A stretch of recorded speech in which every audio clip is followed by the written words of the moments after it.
साधू संतांनी म्हटलंय की ठेविले अनंतात तैसेच राहावे, चित्ते असू द्यावे समाधान.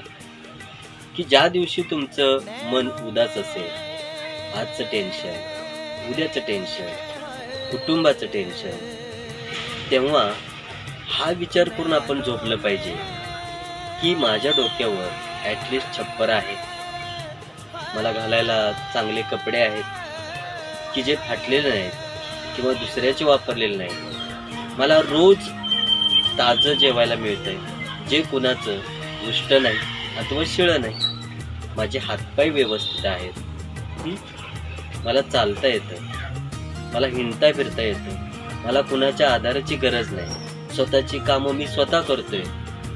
कारण या जगात भरपूर अशी लोक आहेत की ज्यांच्याकडं यापैकी काहीच नाही.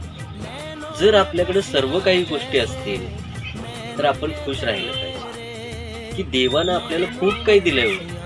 छोट्या छोट्या गोष्टीत निराश न होता देवानं आपल्याला जे दिलंय ना त्यात खुश राहायला शिकलं पाहिजे. मग बघा जीवन आणि जगणं किती सुंदर आहे. रामकृष्ण.